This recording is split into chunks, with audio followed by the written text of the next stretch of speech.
అందరికీ నమస్తే friends, welcome to my channel Telugu voice కథలు. ఇవాళ కోర్టులో న్యాయం కోసం పోరాడిన ఒక తల్లి కథ గురించి తెలుసుకుందాం రండి. సమయం ఉదయం 5 గంటలు. అలారం చప్పుడికి ఉలిక్కిపడి లేచింది కల్పన. అప్పుడే అయిపోయిందా అనుకుంటూ గబగబా బ్రష్ చేసుకుని పాలబూతికి వెళ్ళింది. 8 కల్లా భర్తను పిల్లల్ని పంపాలి. ఉదయం 5 మొదలు 9 వరకు బిజీగానే గడిచిపోతుంది తనకు. 2 పాల ప్యాకెట్లు కొని బాస్కెట్లో వేసుకుని గబగబా ఇంటివైపు అడుగులు వేస్తుంది. ఇంకా చీకటి పూర్తిగా తొలగలేదు. వీధి మలుపు దగ్గర కల్పనకు ఎవరిదో మూలుగు వినబడుతుంది. మొదట్లో భయపడింది. కానీ ఎవరో ముసలావిడ కనిపిస్తుంది అని దగ్గరికి వెళ్ళి చూసింది. ఎవరో ముసలావిడ, దాదాపు 72 ఏళ్ళు ఉండొచ్చు. ఆవిడ్ని చూస్తే మంచి కుటుంబం నుండి వచ్చినట్టే ఉంది. ఎవరండి మీరు అని అడిగింది. ఈ సమయంలో ఇక్కడున్నారేంటి అని అడిగింది కల్పన. ఆవిడకు మాట్లాడే శక్తి కూడా లేక సమాధానం ఇవ్వలేదు. అమ్మా అంటూ ఆవిడ్ని తాకింది. ఒళ్ళంతా వేడిగా కాలిపోతుంది. బాగా జ్వరంగా ఉంది. గట్టిగా అమ్మా ఎవరు మీరు అని తట్టి పిలిచింది. ఆ పిలుపుకు ఒక్కసారి కళ్ళు తెరిచి చూసి తిరిగి మూసేసింది ఆవిడ. మాట్లాడే పరిస్థితిలో కూడా అస్సలు లేదు. ఆ వృద్ధురాలు ఇప్పుడెలా అంటూ చుట్టూ చూసింది. ఇంతలో పాల ప్యాకెట్ల పంపకం అయిపోయి అటుగా వస్తున్న రాములయ్యను పిలిచింది. రాములయ్య అంటూ పిలిచింది. ఏంటమ్మా అంటూ కల్పన వద్దకు వచ్చాడు. ఈవిడ ఎవరో చూడు రాములు. ఏమైందో పాపం, మాట్లాడలేకపోతుంది. చూస్తుంటే పెద్దింటి కుటుంబం నుంచి వచ్చినట్టుంది అనింది కల్పన. రాములయ్య కూడా ఆవిడ్ని పిలిచాడు. కానీ ఆవిడ నుండి ఎటువంటి సమాధానం రావట్లేదు. రాములు, కాస్త సహాయం పడతావా? మా ఇంటి దాకా తీసుకెళ్దాం అని అడిగింది కల్పన. చూస్తుంటే ముసలావిడ పెద్ద బరువు లేనట్టుంది. నేను తీసుకొస్తాలేండి, మీరు ముందు నడవండి అన్నాడు. ముసలావిడ్ని భుజంపై ఎత్తుకుని కల్పన ఇంటి దాకా తీసుకొచ్చాడు రాములయ్య. గబగబా ముందు మడత మంచం వేసింది కల్పన. రాములయ్య ముసలావిడ్ని మంచం మీద దింపేసి, కల్పనమ్మ వెళ్ళొస్తానే ఇంక నేను అని ఎవరో ఈ యవ్వ అనుకుంటూ వెళ్ళిపోయాడు. నీరసంగా ఉంది. కాస్త పాలిస్తే ఓపిగ్గా మాట్లాడుతుందనుకుని గబగబా పాలు వేడి చేసి కాగపెట్టి తీసుకొచ్చింది. గోరువెచ్చని వేడితో తాగించింది కల్పన. అంతలో భర్త పిలిచిన శబ్దం. కల్పన, ఎక్కడున్నావు? తన భర్త ఈవిడ గురించి అడిగితే ఏం చెప్పాలి అని అటువైపు చూస్తూ ఆలోచిస్తున్న కల్పనకు, నన్ను కాపాడావు, ధన్యవాదాలు అన్న మాట విని ఆశ్చర్యంగా ముసలావిడి వైపు చూసింది. అమ్మా, మీరెవరో, ఎక్కడి నుంచి వచ్చారో చెప్పండి అని అడిగింది. ఏంటోయ్, ఎక్కడికి వెళ్ళిపోయావు? ఎవరితో మాట్లాడుతున్నావు అంటూ కల్పన భర్త బయటికి వచ్చాడు. ఎవరావిడ అంటూ ముసలావిడ గురించి అడిగాడు. చెప్పిందంతా విని ఆయన కూడా తెల్లబోయారు. ఎవరావిడ, రోడ్డు మీద పడి ఉండటం ఏంటి అంటూ ఆవిడ దగ్గరకు నడిచాడు భర్త. కాస్త కడుపులో వేడివేడిగా పాలు పడేసరికి నీరసంగా ఉండి నిద్ర పట్టేసింది ఆవిడికి. సర్లే, లేపడం ఎందుకని మేం కూడా మా పనుల్లో పడ్డాం. పిల్లలు లేచిన వెంటనే ముసలావిడిని చూసి, ఎవరమ్మా ఆవిడ అంటూ అడిగారు. వాళ్ళ ప్రశ్నలకు జవాబు చెప్పడం కష్టమని నాకు పిన్నమ్మ వరుస అవుతుంది అని చెప్పాను. అయితే మాకేమవుతుంది, మేమేమని పిలవాలి అని అడిగారు పిల్లలు. అమ్మకు పిన్ని అయితే మనకి చిన్నమ్మమ్మ కదా అన్నది కల్పన కూతురు. ఇంకా స్కూల్ టైం అవుతుందని పిల్లల్ని తొందరగా రెడీ చేసేసింది. అమ్మ, మేం స్కూల్ నుంచి వచ్చేసరికి ఉంటుందా చిన్నమ్మమ్మ అని అడిగి ఉంటుందని ఖరారు చేసుకుని బయలుదేరారు పిల్లలు. అంతలో కల్పన భర్త కూడా బయటకు వచ్చి, ఏంటో మీ పిన్ని సంగతేమిటో పిల్లలకి తను పిన్ని వరుస అని చెప్పడం విన్నట్టున్నారాయన. పాపం పడుకుందిగా, లేవనియ్యండి, నెమ్మదిగా కనుక్కుంటాను అన్నది కల్పన. త్వరగా కనుక్కొని వాళ్లకు అప్పచెప్పేసేయి అన్నాడు భర్త. సరే అంటూ ముగ్గురిని గేటు దాకా వెళ్ళి బాయ్ బాయ్ చెప్పింది కల్పన. కల్పన భర్త ప్రసాద్ ఆటో నడుపుతాడు. మధ్యతరగతి కుటుంబంలో చెప్పాలి. చిన్న ఇల్లు, ఇద్దరు పిల్లలు. పిల్లల్ని భర్తని స్కూల్లో వదిలి పని మీద వెళ్ళిపోతాడు. తిరిగి సాయంత్రానికి ఇంటికి తీసుకువస్తాడు. ముగ్గురిని పంపించి కల్పన ఇంటి పని చేసుకుంటుంది. పనంతా అయిపోయాక వృద్ధురాలి వద్దకు వెళ్ళి అమ్మా అంటూ తట్టి లేపింది. చేతి సహాయంతో కూర్చోబెట్టి నీళ్లు తెచ్చి మొహం కడుక్కోమన్నది. ఒక్క ప్లేట్లో 2 ఇడ్లీలు తినడానికి ఇచ్చింది కల్పన. ఆకలితో ఉన్నట్టుంది పాపం ముసలావిడికి. ఇడ్లీలు తొందరగా తినేసింది. ఇంకా ఇడ్లీ పెట్టనా అని అడిగింది కల్పన. చాలు అంటూ వృద్ధురాలు చేతితో సైగ చేసింది. కాస్త ఇదే ఊరు, ఏ ఊరో చెప్తావా అని అడిగింది వృద్ధురాలు. ఇది తిరుపతి అండి. అయినా ఇది ఏ ఊరో కూడా తెలియకుండా ఇక్కడికి ఎలా వచ్చారు అని అడిగింది కల్పన. ఆవిడ కళ్ళల్లో అప్రయత్నంగానే కన్నీళ్ళు వచ్చేశాయి. పర్వాలేదండి, మీకు ఇష్టమైతేనే చెప్పండి అంటూ అక్కడ నుండి వెళ్ళిపోయింది కల్పన. నా పేరు సుభద్ర. మాది కొరువేన అనే చిన్న గ్రామం. ఊళ్ళోని స్కూల్లో 5 దాకా చదివాను నేను. ఆ తర్వాత నగరానికి వెళ్ళి ఇంటర్ దాకా చదువుకున్నాను. ఆ తర్వాత పెళ్లి చేశారు తల్లిదండ్రులు. మా వారు ప్రకాష్ గారు నంద్యాలలో గవర్నమెంట్ టీచర్గా ఉద్యోగం చేసేవారు. 2 సంవత్సరాలకి 2 అబ్బాయిలు పుట్టారు. పేరు క్రాంతి, మనోజ్. కొడుకులకు బాగా చదివించుకున్నాము. 2 పూణేలో సాఫ్ట్వేర్ ఉద్యోగం చేసేవారు. ఉద్యోగాలు వచ్చాక 2కి పెళ్ళిళ్ళు చేశాము. వాళ్ళ జీవితాల్లో బిజీ అయిపోయి పెళ్లి చేశాక కొడుకులు మా వైపు తిరిగి చూడలేదు. మేమిద్దరమే ఒకరి కోసం ఒకరు అన్నట్లు సంతోషంగా జీవిస్తున్నాము. కొడుకులు బాధ్యతలు అయిపోయాయి కాబట్టి ఇంకా మా వారు రిటైర్ అయ్యాక ప్రశాంతంగా ఉందాం అనుకున్నాము. కానీ మనం ఒకటి తలిస్తే విధి ఒకటి తలుస్తుంది అన్నట్లు మా వారు గుండెపోటుతో మరణించారు. తండ్రి మరణవార్త తెలిసి కొడుకులిద్దరూ హాజరయ్యారు. కానీ వారి ముఖంలో ఎటువంటి బాధ కనిపించలేదు.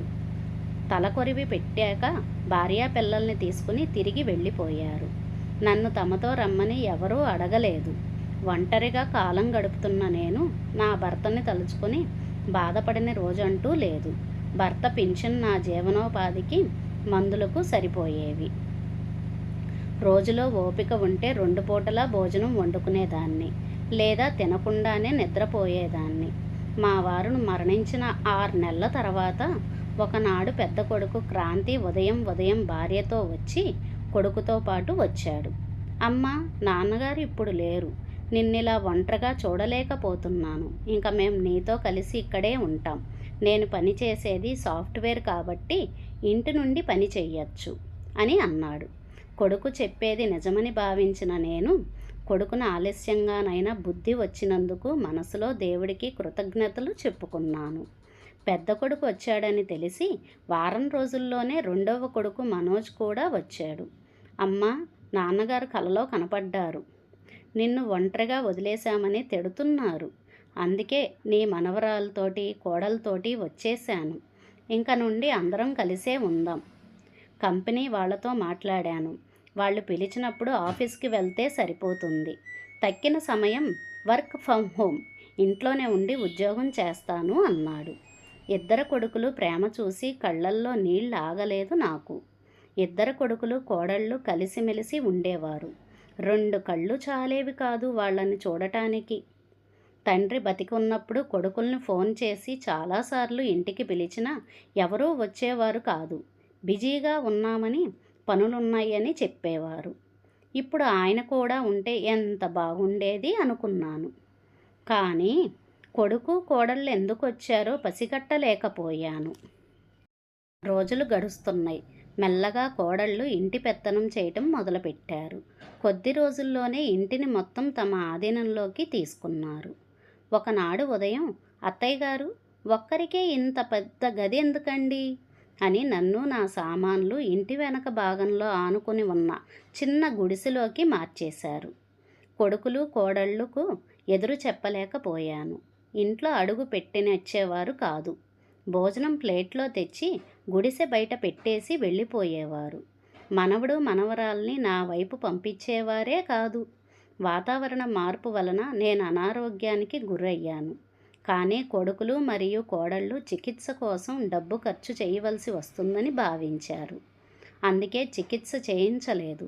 దాని కారణంగా వ్యాధి మరింత తీవ్రమయ్యింది. ఒకరోజు మేడ మీద ఉన్న స్నేహితురాలు యోగక్షేమాలు ఆరా తీయటానికి ఇంటికి వచ్చింది. నన్ను గుడిసెలో అలాంటి పరిస్థితిలో చూసి ఆవిడ ఆశ్చర్యపోయింది. కొడుకులు మరియు కోడళ్ళు తల్లి మంచం దగ్గర కూర్చొని, అమ్మ ఇంకా మనకు దక్కేలా లేదు, చాలా అనారోగ్యంగా ఉంది అమ్మ, ఏం చేయాలో అర్థం కావడం లేదు అని చెబుతూ, ఇంత అనారోగ్యం భరించడం కంటే చచ్చిపోవడం మేలు అంటున్న మాటలను వినింది నా స్నేహితురాలు జానకి. నా స్నేహితురాలు కోపంగా అంది, మీ అమ్మ గురించి ఇలా మాట్లాడడానికి సిగ్గులేదు, మంచి డాక్టర్ని చూపించలేరా అన్నది. వీళ్లతో మాట్లాడుతూ సమయం వృధా చేసుకోవడం తగదనిపించింది. త్వరగా వెళ్ళి మంచి వైద్యుణ్ణి తీసుకువచ్చింది. వేళకు తిండి లేక నీరసంగా ఉందన్నారు డాక్టర్ గారు. డాక్టర్ మందులు వాడటం వలన నా ఆరోగ్యం మెరుగుపడటం ప్రారంభించింది. 2 రోజుల తర్వాత మళ్ళీ నా స్నేహితురాలు నా ఆరోగ్యం ఎలా ఉందని తెలుసుకోవాలని వచ్చింది. సుభద్ర, ఒక్క విషయం చెప్పనా? చాలా రోజుల నుంచి గమనిస్తున్నాను. నీ పరిస్థితి చూడలేక చెప్పాలనుకున్నాను కానీ అంటూ ఆగిపోయింది. ఏంటి జానకి, నీ మాట ఏదన్నా నేను తప్పు పట్టానా? నువ్వే డాక్టర్ని పిలవకపోతే నా పరిస్థితి ఏమిటి? పర్వాలేదు చెప్పు అన్నాను. సుభద్ర, నీ కొడుకులు కోడళ్ళు ఈ చిన్న గుడిసెలో నిన్ను ఉండమన్నారు.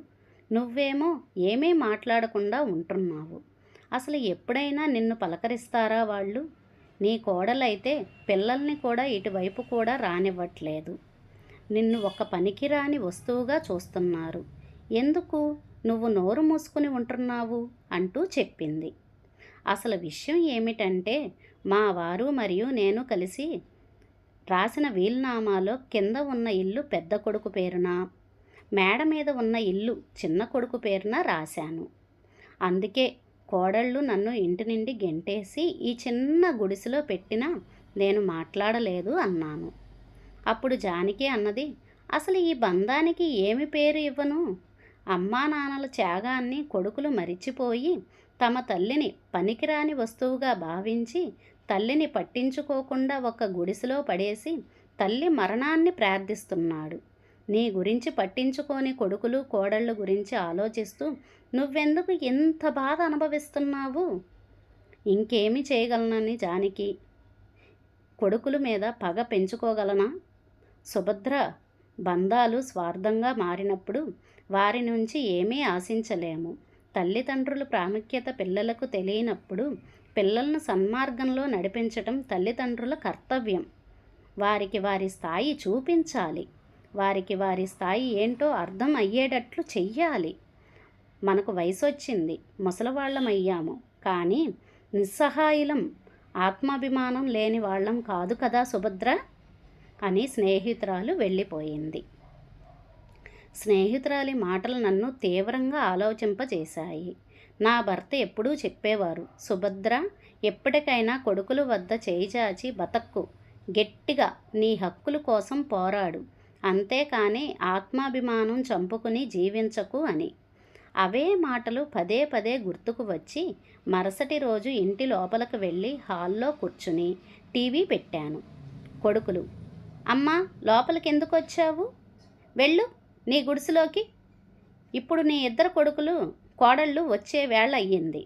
వాళ్ళు నిన్ను చూస్తే పెద్ద గొడవ అవుతుంది అన్నారు. ఇది నా కొడుకుల ఇల్లు, నన్ను ఇంట్లోకి రానివ్వకుండా ఉండటానికి కోడళ్ళు ఎవరు అన్నాను. అంతలో లోనికి వచ్చిన కోడళ్ళు, ఈవిడ్ని ఎవరు రానిచ్చారు లోనకి? తీసుకెళ్ళి గుడిసెలో పడేయండి అన్నది పెద్ద కోడలు. 3 పూటలా తిండి తిని గుడిసెలో పడుండాలి కానీ ఇలా లోనకి వచ్చేయడం ఏమిటి అనింది చిన్న కోడలు. నేను గుడిసెలో ఉండను అని అన్నాను. అయితే ఇంటి నుండి వెళ్ళిపో అంటూ నా బ్యాగుతో పాటు నన్ను బస్టాండ్కి తెచ్చి ఏదో బస్సు ఎక్కించేశారు కొడుకులు అంటూ కన్నీళ్లు పరవంతం అయ్యింది సుభద్ర. అయ్యో ఏడవకండి, ఇప్పుడు మీకు బాగా జ్వరంగా ఉంది, ముందు భోజనం చేసి టాబ్లెట్ వేసుకుని విశ్రాంతి తీసుకోండి అంటూ కల్పన భోజనం ఇచ్చింది సుభద్రకు. భోజనం ముగిశాక టాబ్లెట్ వేసుకుని నిద్రపోయింది ఆవిడ. సాయంత్రానికి పిల్లలు, కల్పన, భర్త ప్రసాద్ ఇంటికి వచ్చేశారు. ముసలావిడ ఎవరు, ఎక్కడి నుండి వచ్చింది మొత్తం భర్తకు వివరించింది కల్పన. కాసేపటికి నిద్ర లేచింది సుభద్ర. ఇప్పుడు ఆవిడకు ఆరోగ్యం బాగానే ఉంది.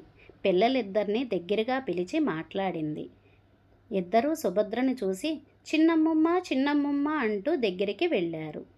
కాసేపు అయ్యాక ఇక నేను వెళ్తానమ్మా, ఆశ్రయం ఇచ్చినందుకు ధన్యవాదాలు అంటూ బ్యాగు తీసుకుని లేచింది సుభద్ర. ఎక్కడికి వెళ్తారు? మీకింకా జ్వరం కూడా తగ్గలేదు. జ్వరం తగ్గాక వెళ్ళొచ్చు, ఇక్కడే ఉండండి అన్నాడు ప్రసాదు.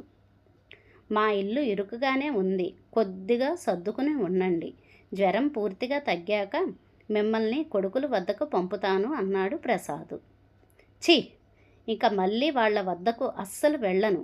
ఇప్పటికే నేను మీకు శ్రమ కలిగించాను. నాలాంటి వాళ్ళ కోసం ఆశ్రమాలున్నాయి. వెళ్తానులే బాబు అన్నది సుభద్ర. అమ్మా, జ్వరం తగ్గే వరకు ఉండండి, తర్వాత ఏం చెయ్యాలో ఆలోచించిద్దాం అని అన్నాడు ప్రసాద్. సరే అంటూ సుభద్ర అక్కడే ఉండిపోయింది. కాస్త చదువుకుంది కాబట్టి పిల్లల్ని రోజు దగ్గరకు తీసేది, కథలు చెప్పేది, హోంవర్క్ చేయించేది, కల్పనకు కూడా సహాయం చేసేది. అలా వారం గడిచాక ఇంకా ఇంటి నుండి వెళ్ళడానికి తయారయ్యింది సుభద్ర. మరుసటి ఉదయం, బాబు ప్రసాదు, ఇప్పుడు నా ఆరోగ్యం బాగానే ఉంది కదా, నన్ను ఏదన్నా ఆశ్రమంలో వదిలేయ్ అన్నది. అమ్మా, నాకు కల్పనకు తల్లిదండ్రులు లేరు. పిల్లలకు మీరు బాగా అలవాటైపోయారు. మీకు అభ్యంతరం లేకపోతే మా ఇంట్లోనే ఉండిపోండి అని అడిగాడు ప్రసాద్. సుభద్రకు కూడా పిల్లలు బాగా అలవాటైపోయారు. అందుకే తను కూడా కాదనలేకపోయింది. రోజులు గడుస్తున్నాయి. ప్రసాదు, కల్పన సుభద్ర గారిని బాగా చూసుకునేవారు. కానీ కొడుకులు తన పట్ల చేసిన దుర్మార్గానికి జవాబు చెప్పాలనుకుంది. కానీ ఎలా? ప్రతిరోజు ఆలోచించేది. అలా 2 నెలలు గడిచిపోయాయి. ఒకనాడు పిల్లల్ని పార్కుకు తీసుకువెళ్ళిన సుభద్ర ఇద్దరికీ తినడానికి కొనివ్వడానికి షాప్ వద్దకు వెళ్ళింది.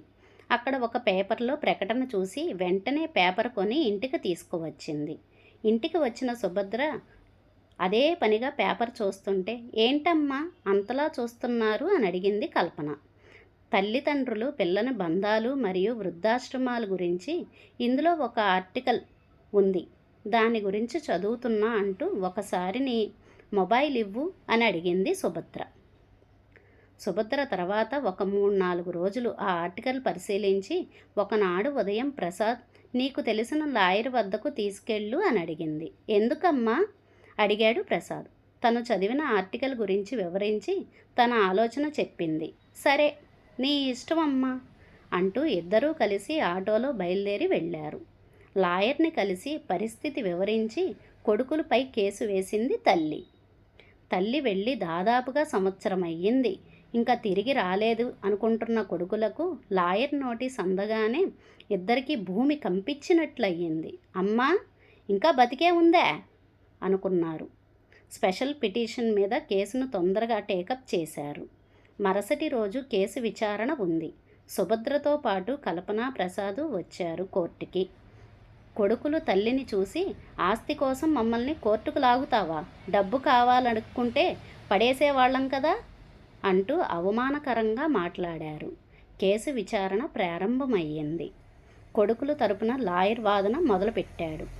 యువర్ ఆనర్, సుభద్ర గారు తండ్రి కొడుకుల పేరు మీద రాసిన ఇంటిని తిరిగి కావాలని కేసు పెట్టి సమాజంలో వాళ్ల పేరును చెడగొట్టడానికి ప్రయత్నిస్తుంది.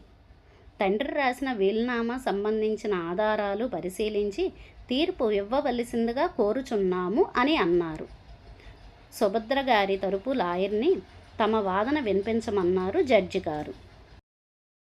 యువర్ ఆనర్, ఇద్దరు కొడుకులకు వాళ్ల హక్కులు గుర్తున్నాయి, కానీ విధులు గుర్తులేవు. వృద్ధాప్యంలో తల్లిదండ్రుని చూసుకోవాల్సిన కొడుకులు తల్లిని ఇంట్లో నుండి గెంటేశారు. ఇప్పుడు నా క్లయింట్కి ఆశ్రయం లేదు యువర్ ఆనర్. అందుకే తన భర్త కొడుకుల పేరు రాసిన ఇంటిని తనకివ్వమని కేసు వేసింది నా క్లయింట్. కోర్టు బోన్లో నిలబడ్డ కొడుకుల్ని తల్లిని ఉద్దేశించి మీరేమన్నా చెప్పదలుచుకున్నారా అని అడిగారు జడ్జి గారు.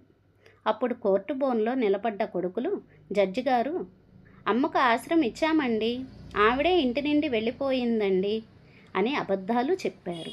సుభద్ర గారు, మీరేమన్నా చెప్పదలుచుకున్నారా అని అడిగారు జడ్జి గారు.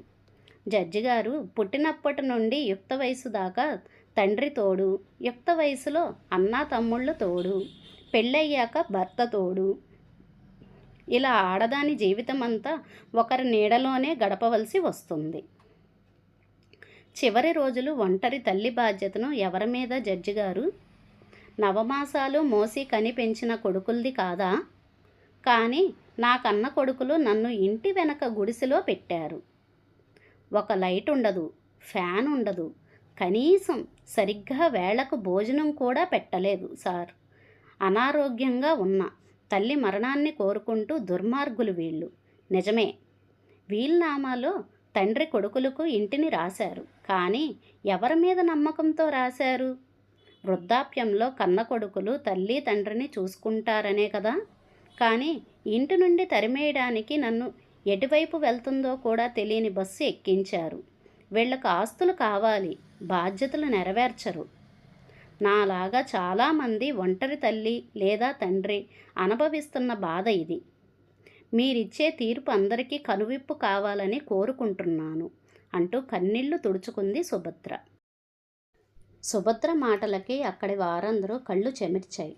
చివరికి జడ్జి గారు కూడా కళ్ళనీళ్లు తుడుచుకున్నాడు. తీర్పు రేపటికి వాయిదా వేశారు జడ్జి గారు. కోర్టు మెట్లెక్కిన తల్లి అని దేశమంతటా న్యూస్ ఛానల్స్లో న్యూస్ ప్రకటించారు. అందరూ చాలా ఆతృతగా తీర్పు కోసం వేచి చూస్తున్నారు. మరుసటి ఉదయం జడ్జి గారు వచ్చారు. వాదోపవాదాలు విన్న తర్వాత ఒంటరి తల్లి సుభద్ర గారు చెప్పిన విషయాల్ని దృష్టిలో పెట్టుకుని, అలాగే ఆవిడికి ఆశ్రమం లేదని విషయాన్ని దృష్టిలో పెట్టుకుని the maintenance and welfare of parents and senior citizens act, వయోవృద్ధురాలు సంరక్షణ చట్టం ప్రకారం తల్లిదండ్రులు పిల్లలకు వీలునామా రాసి ఇచ్చిన తర్వాత ఆ పిల్లలు తల్లిదండ్రి సంరక్షణ చేయకుంటే ఆ వీలునామా చెల్లదని చట్టం చెబుతుంది. అందుకే తిరిగి ఆ ఇంటిని సుభద్ర గారికి అప్పగించాల్సిందిగా కొడుకులకు కోర్టు ఆదేశించింది. ఇంటిపై సర్వాధికారాలు ఇక నుంచి సుభద్ర గారివే. ఆవిడ తన తదనంతరం ఇంటిని ఎవరి పేరు మీదైనా వీలునామా రాయవచ్చు అని తీర్పు ఇచ్చారు జడ్జి గారు.